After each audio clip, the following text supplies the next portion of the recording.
হাত পা বেঁধে এক পুরুষকে শারীরিকভাবে নির্যাতন করছে দুই নারী। কখনো চাবুকের আঘাত, আবার কখনো বা হাই হিল ও বুট জুতা দিয়ে আঘাত করতে দেখা যায়। তীব্র ব্যথায় পুরুষের কণ্ঠ থেকে বের হয় চিৎকার চেঁচামেচি, আর এভাবেই মেটানো হয় বিকৃত যৌন তৃপ্তি।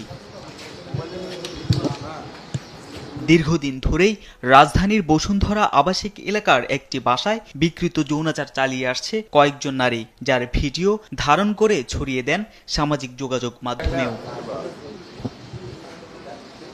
অবশেষে ছদ্মবেশে অভিযান চালিয়ে এই চক্রের দুই নারী সদস্যকে আটক করে ভাটারা থানা পুলিশ। বুধবার রাতে গোপন সংবাদের ভিত্তিতে বসুন্ধরা আবাসিক এলাকার জি ব্লকের একটি বাসা থেকে শিখা ও জারা নামে ওই দুই নারীকে আটক করা হয়। উদ্ধার করা হয় চাবুক, বিশেষ পোশাক সহ হাই হিল ও বুট জুতা। দীর্ঘদিন যাবৎ আমরা একটা শুনতে পাচ্ছি যে একটা বিকৃত যৌনাচারের একটা কার্যক্রম চলতেছে আমার এলাকায়। গোপন সংবাদের ভিত্তিতে উক্ত স্থানে যাই, যাওয়ার পরে গিয়ে আমরা ওইখানে গিয়ে ঘটনাস্থলে দুইজন মেয়েকে পাই এবং তাদের সঙ্গে পরিধেয় কিছু বস্ত্রাদি পাই, যেটা ধরো দীর্ঘদিন যাবৎ বিকৃত যৌনাচার কার্যক্রম চালাচ্ছে এবং একটা চাবুকও ছিল।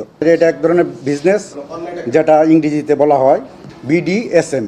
এটা ওদের মধ্যে যারা বিকৃত মস্তিষ্কে, যারা বিকৃতভাবে যৌনাচার তৃপ্তি নেয় বা বুক করে, ওরা এইগুলা, এই কাস্টমারগুলো ওরা বেছে নেয়। অভিযুক্তদের বিরুদ্ধে আইনগত ব্যবস্থা নেওয়া হবে বলেও জানান তিনি।